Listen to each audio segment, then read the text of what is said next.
તો hello guys, જો આપણા મિની વ્લોગને સ્ટાર્ટ કરીએ છીએ. તો જલ્દીથી આવ્યા લખાપીર દાદાના મંદિરે, કારણ કે એકમ હતી. તો જલ્દીથી આપણે આવી જાય મંદિરે ને પાસે ભાઈ મંદિરનો એક મસ્ત વિડીયો બનાવ્યો. અને ભાઈ અંદર જાતો બધા મિત્રો દાદાનું આખું મંદિર ફૂલોથી શણગારતા હતા. તો એ બધા મિત્રોનો આપણે વિડીયો બનાવ્યો અને પછી દાદાનો વિડીયો બનાવ્યો.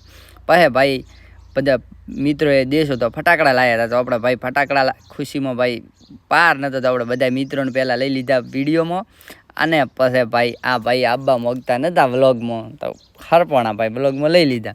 અને આ ભાઈ ખાલે ખોખો લઈને અમને ખોટ સ્માઈલ આલે. અને ભાઈ આ બધા છે મિત્રો. અને પછી ફટાકડા ભાઈ સ્ટાર્ટ કર્યા ફોડવાના. તો જલ્દીથી ભાઈ બહાટી બોલાવી ફટાકડાની. અને પછી ભાઈ આપણે પછી સુઈ જા. અને પછી હવાના ઉઠ્યા ભાઈ આવ્યા હતા પ્રસાદી લઈને, મોટા ભાઈ. તો જલ્દીથી આપણે માતાજીના મંદિરે આવ્યા અને ભાઈ પ્રસાદી કરીને પછી માતાજીના એક બે વિડીયો બનાવ્યા. અને ભાઈ પાસે આપણે હવાના ઉઠીને આવી જાય પહેલાં લખાપીર દાદાના મંદિરે. અને પછી આ જેટલા પણ મિત્રો તમને